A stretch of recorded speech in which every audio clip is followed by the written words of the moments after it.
kamusta ang iyong puso? Sapagkat ang condition ng iyong puso will affect the direction of your life. Let me say that again. The condition of your heart will affect the direction of your life. Gagawin ni Satan ang lahat para pagurin ang iyong puso, para ikaw ay sumuko, para ikaw ay mag-quit. Kasi kung si Satan, gagawa siya ng paraan para panghinaan ka ng loob, i-discourage ka, at kung hindi ka makuha ni Satan sa isang suntok, papagurin ka niya hanggang ikaw na mismo ang sumuko. If Satan cannot knock you out with one punch, he will wear you down. Hindi po ako boksingero, pero isa sa mga strategiya ng mga boxer is that kung hindi man nila mapabagsak sa isang suntok ang kanilang kaaway, amen, papaguri nila ang kanilang kalaban para yung kalaban na mismo ang manghina at siya na mismo ang sumuko. Hindi ho ba napapansin ninyo na marami sa atin at maraming mga Christians nowadays, although may pananampalataya sa Panginoon, pero kapag sila ay na-burn out at na-worn out, sila na mismo ang susuko at magsasabi, Pastor, I love the Lord. Pastor, I want to follow Jesus, but I cannot take this anymore. I want to quit and I want to surrender. Napakahalaga po ng ating puso pagdating sa ating buhay. Hindi po pwedeng naglilingkod ka sa Diyos na walang puso ang iyong paglilingkod. Hindi po pwedeng sinasabi mong mahal mo ang iyong asawa pero wala kang puso doon sa sinasabi mong mahal mo ang iyong asawa. Hindi po pwede. Sinasabi mong nananampalataya ka sa Panginoon pero ang puso mo ay wala sa Panginoon. Napakahalaga ng kondisyon ng ating puso. Ang sabi ng Biblia sa Proverbs 17 verse 22, a joyful heart is good medicine, but a broken spirit dries up the bone. Everybody read that with me. A joyful heart is good medicine, but a broken spirit dries up the bone. Akalain mo to. Minsan naghahanap pa tayo ng iba't ibang mga gamot, pero yung masayang puso po pala ay isa ng uri ng gamot. In fact, mga kapatid, kung ano ang nangyayari sa puso mo, lumalabas sa mukha mo. Tingnan nyo nga po ang mukha ng inyong katabi. Tingnan nyo, base po sa kanyang mukha bang masaya ang kanyang puso? O mukhang depressed at hinang-hina ang kanyang puso? In fact, sa ibang translation ho ng passage na binabasa natin sa Proverbs 17, ang sabi po doon, a joyful heart, you can see it in their countenance. Yung pagiging maligaya ng ating puso ay kitang-kita sa kabuuan ng ating pagkatao. Posible kasi mga kapatid na may mga kasama tayo sa bahay, may mga kasama tayo sa church, they have smile on their faces, but they are hurting on the inside. Or I'd like to put it this way, marami sa atin, pangiti-ngiti lang, but you are dying on the inside. You are broken on the inside. You are empty on the inside, and even worse, you are losing your faith on the inside. I've talked to a lot of people already. Marami pong lumalapit sa amin para humingi ng advices. Pero napansin ko po, na hindi lahat ng lumalapit para humingi ng advice ay humihingi talaga ng advice. Hindi lahat humihingi ng wisdom. Hindi lahat ay humihingi ng direksyon sa buhay. May mga tao naghahanap lang ng atensyon. Does it make sense? By the way, andito lang ako, hindi ako aalis anytime. Kung gusto niyo po mag-amen, magsabi lang ho kayo. Because we want, syempre gusto natin, kaya tayo nakikipag-usap sa ibang tao because we want whatever is wrong and broken in our life ay ma-fix. Pansinin ho ninyo, na sa salitang broken, nandun yung okay. Kasi minsan madaling magpanggap na okay ka kahit broken ka. Na kahit broken ng iyong puso, sasabihin natin, I'm okay, I'm blessed and highly favored. Pero ang sabi ng scripture, yung merry heart, yung puso na maligaya, yung puso na punong-puno ng joy from within, is a good medicine. Pero ang sabi rin, nung isa pang part ng passage, pero yung broken spirit, everybody say broken. Pero yung broken spirit, nakakatuyo ng buto. Now, I don't know, how come na ang ating broken spirit ay nakakapagpatuyo ng ating buto? Now, I know, nabasa ko po na ang ating pong palang dugo ay may na-manufacture. What's this? Ang ating dugo ay may manufacture sa ating buto. At kailangan mo ng tubig para makabuo ka ng dugo. Ibig sabihin, ang blood natin ay nangangailangan ng maraming tubig. So in essence, when you say a broken spirit could dry up the bones, that's exactly what I'm trying to say nung sinasabi ko kanina, na kapag ang spirit mo ay broken, nakaka-epekto ito sa iyong katawan. Ibig ko sabihin, kapag durog ang puso mo, kapag may mali sa puso mo, kahit pa ang dugo, kailangan ng tubig. Hindi tubig ang solusyon para maayos ang iyong puso. Hindi porket uminom ka ng tubig, maayos ang iyong puso. Minsan pa naman tayo pag umiiyak, di ba? Huwag kang mag-alala, sis, kaya mo yan, uminom kang tubig. Okay? Hindi, para naman yun kasi hinihingal siya, di ba? I get the point. Pero napansin nyo ba mga kapatid, hindi porke puno ang pantog, puno ang puso. You could be smiling on the outside, but your spirits are broken. Your soul is broken, and your heart is broken. And when I was studying this, mga kapatid, God showed me the life of David once again para ipakita ho sa atin yung journey ng kanyang puso. Mula sa inanoint siya ng Panginoon sa 1 Samuel 16, hanggang siya ay i-appoint para maging hari ng Israel. Marami po sa atin, in fact, kahit hindi po kayo Christian, marami ho sa atin ang pamilyar sa buhay po ni David, na mula sa pagiging shepherd ay naging hari. Nag-antay po siya ng 15 taon. Everybody say 15 years. 15 years mula dun sa season of anointing hanggang dun sa kanyang seasons of appointing. Nung siya ay tinawag ng Panginoon, walang nakapansin at walang nakahalata na si David ay may potensyal. Nawala ang anointing kay Saul, nilipat na sa bagong hari daw, pero hindi alam ni Prophet Samuel kung sino iyon.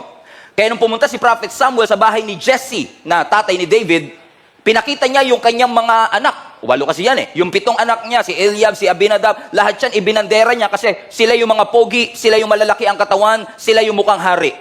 Pero ang sabi ng Panginoon sa 1 Samuel chapter 16 verse 7, watch this. But the Lord said to Prophet Samuel, pay no attention to how tall and handsome he is. Sabi mo sa katabi mo, hindi porket matangkad, pinipili ng Lord. So hindi rin porket matangkad, pipiliin mo na rin. Hindi porket pogi, ay pipiliin na ng Panginoon. So hindi porket pogi, pipiliin mo na rin. Buti na lang kahit hindi tayo masyadong pogi, may pumili sa atin. Yung palakpak niyo, parang nainsulto ko ng konti. Huwag kang titingin porket matangkad siya o pogi siya. Bakit? I have rejected him. Because I do not judge as people judge. Bakit? Paano ba tayo humusga? We look at the outward appearance, but God looks at the heart. Kahit kasi si David, wala sa limelight, walang posisyon, walang influence, nakitaan siya ng Diyos ng faithfulness. Mga kapatid, gusto ko lang kayong i-encourage bago tayo magpatuloy. Kahit walang nakaka-appreciate, kahit walang nagte-thank you, kahit walang nakakapansin sa atin, can you be faithful in the dark? Kasi hindi porket nasa dilim ka, walang plano ang Diyos na daling ka sa liwanag. It's just so happen that God wants to make sure that you can handle the heat. Kaya minsan itinatago ka na muna ng Panginoon sa dark kasi gusto ng Lord, bago kanya ilagay sa light, kailangan handa ang iyong puso, handa ang iyong karakter, handa ang iyong attitude. Kasi kapag ikaw ay hindi ready, a blessing is not a blessing if you cannot handle it. A blessing is not a blessing if you are not ready for it. Kaya minsan sasabihin natin, Pastor, gustong-gusto ko na talaga. Sasabihin natin sa Lord, ibigay mo na. Ang sabi ng Panginoon, I know you want it. Alam kong gustong-gusto mo, but you are not yet ready for it. May plano ang Lord kay David. Pero sa kabila ng lahat ng bagay, hindi siya minadali ng ating Panginoon na dalhin sa trono. Mga kapatid, gusto ko lang kayong encourage. Wag na wag mong ipapasa at wag na wag mong ide-delegate yung bagay na pinapagawa ng Diyos sa iyo. Kasi kapag pinagawa ng Diyos sa iyan, may purpose ang Panginoon kung bakit ikaw ang sinasabihan ng Diyos na mag-evangelize sa iyong pamilya. May rason kung bakit ikaw ang inassign ng Panginoon for that specific job or for that specific purpose. Bakit mga kapatid? Kasi may layunin ng Panginoon na ma-develop ang ating habits, ma-develop ang ating attitude, at ma-develop tayo kung ano man ang gusto ng Lord na pagdalhan sa bawat isa sa atin. Sumunod ka lang kahit nasa dilim. Hindi porket hindi nagre-response ang isang tao o ang ibang tao sa iyong pagsunod ay hindi ibig sabihin hindi ka na sumusunod. Ang pinakamalaking achievement ng isang Kristiyano ay hindi yung mag-response ang iba sa obedience mo. I remember before, years and years ago, amen, I've been preaching. Alam niyo po ba mga kapatid, I've been a pastor of the church for more than 8 years. I've been a youth pastor for 11 years. 22 years na po ako naglilingkod. Almost 20 years na rin po ako nagpipreach. Pero the early days of my preaching, no one is listening to me. Nobody is giving me a platform. But when God saw your faithfulness kahit wala kang platform, ang greatest achievement mo ay hindi yung may ibang taong mabibless sa pagsunod mo. Ang pinakamatinding achievement, yung sumunod ka mismo sa Panginoon. Yun yung pinakamagandang achievement. Yung kahit walang nakakapansin sa'yo, susunod ka lang. Kahit walang nakaka-appreciate, sunod ka lang. Sabi mo sa katabi mo, sunod lang ng sunod. So hindi sapat, although dinescribe din ng Bible na si David ay magaling magsalita, dinescribe ng Bible na si David ay a fine-looking man. Pogi rin naman si David eh.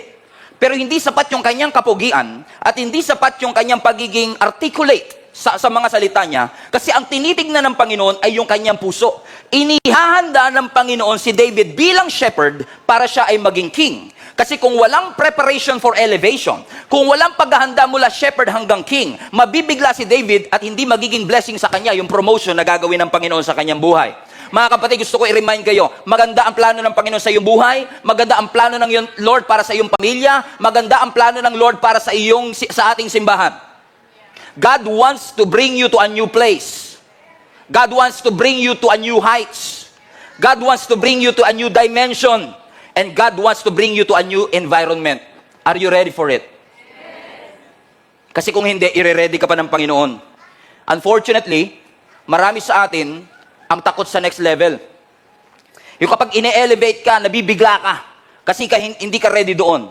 Marami sa atin ang takot na magsabi sa Lord ng, yes, Lord, whatever it takes. Marami sa atin ang takot na mag-show up. Marami sa atin ang takot na mag-involve. Marami sa atin ang takot magbigay. Gusto natin mag-settle kung nasaan man tayo naroroon. Kaya no wonder marami sa atin ang expectation mababa, ang vision mababa, ang pananampalataya mababa, kasi gusto nating manatili sa mababa.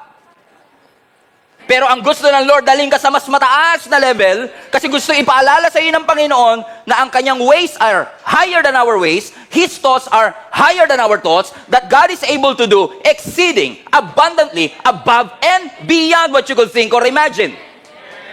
Yun nga lang kailangan, handa ka. Pansinin niyo yung mga tao nakatira sa Sagada, sa Baguio, yung mga nakatira sa matataas na lugar. They live differently, they think differently, they talk differently. Kaya nga tayong taga Maynila, nakasando sila doon, tayo naka-jacket.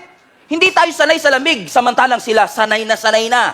Nagbago na yung kanilang pamumuhay because they are already used to high altitudes. Napakarami sa atin mga kapatid, hindi tayo sanay sa high altitudes kasi sanay tayo sa mababang pamumuhay. Kaya kapag dinadala ka ng Lord sa mataas na pamumuhay, kahit yung iba nakasando, naka-jacket kasi hindi pa tayo ready for it. But God wants to bring you to a new heights. Gusto ka ng Lord i-level up.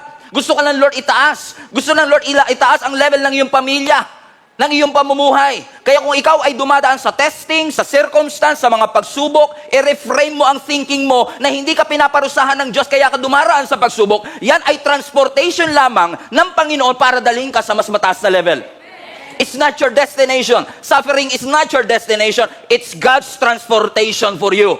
Katulad ni David, na siya ay shepherd, hindi yun ang kanyang destination. Although siya ay shepherd, although mayroon siyang gamit na staff, tungkod, pero hindi yun ang kanyang final destination. Kasi ang kanyang final destination, magiging hari siya. But he has to wait. Sabi mo sa katabi mo, you have to wait. You have to wait. Until finally, on 1 Samuel chapter 17, may isang higante na humahamon na ang pangalan ay Goliath. 40 days, sinamon ng mga Israelites, walang gustong lumaban. Until on the 40th day, si Jesse, na tatay ni David, inutusan ng kanyang bunsong anak na si David para magdala ng cheese bread, 4 cheese pizza para sa kanyang mga kapatid doon sa labanan sa Valley of Elah. What's this? Ang unang hawak niya tungkod. Ngayon, ang hawak niya, plastic bag ng cheese bread. Alam niya, anointed siya. Alam niya, siya ang susunod na hari. Pwede niyang sabihin, bakit ako pinaghahawak ng plastic bag? Bakit ako inuutusan na maging Grab driver o Food Panda delivery? Sa aking mga kapatid, hari ako. I'm the next king of Israel. Am I being humiliated? No. Every time na may pinapagawa ang Panginoon sa atin at may pinapahawak ang Panginoon sa ating kamay, hindi yun, God never meant to humiliate you, but to show you humility. Gusto ng Lord maging mababa ang iyong loob.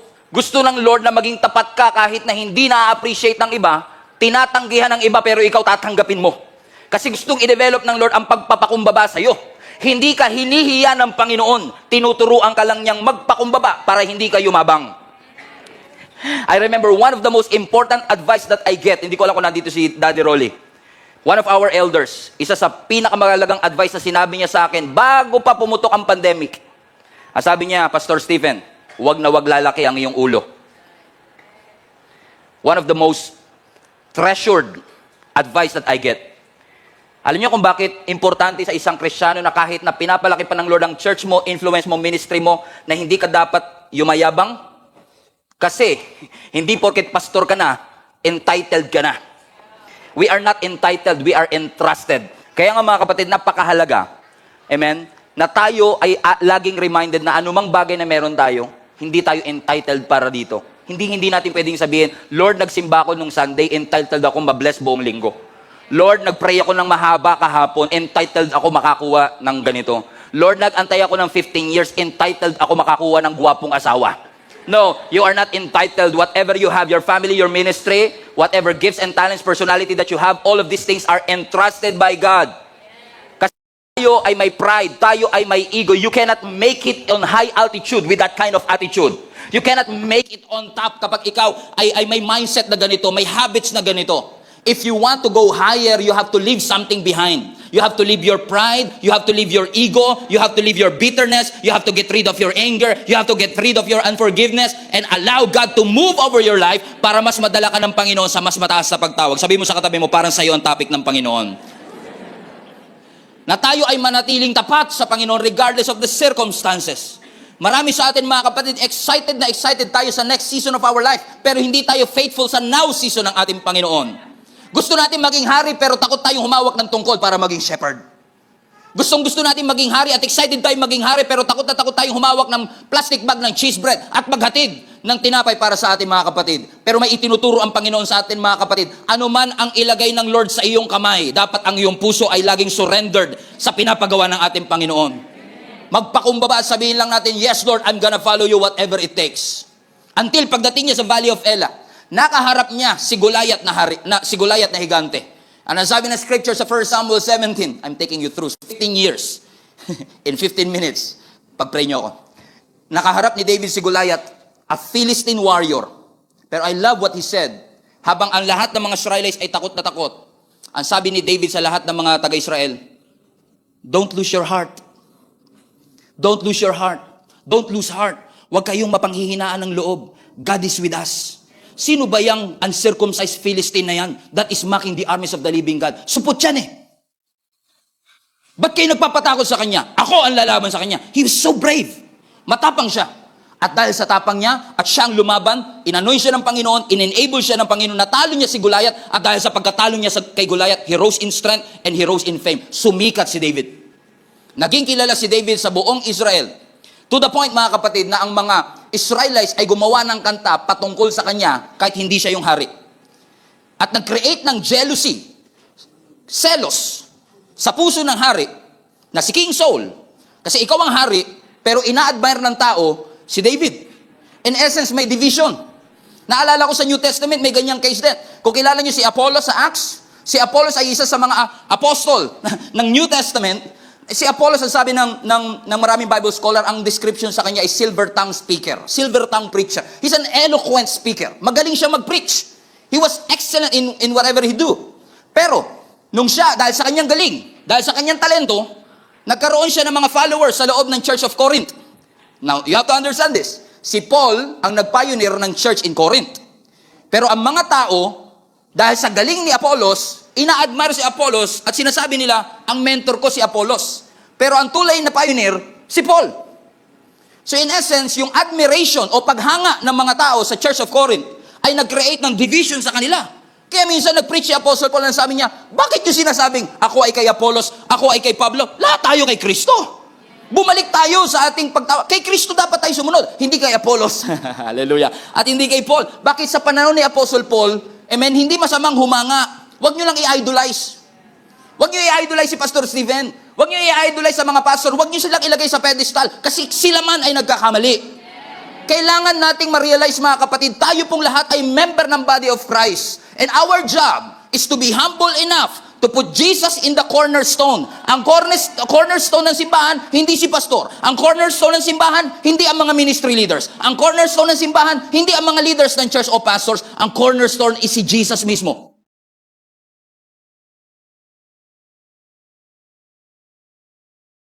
And I heard another preacher, ang sabi niya, kung si Jesus ang cornerstone, bakit gusto mong nasa ibabaw?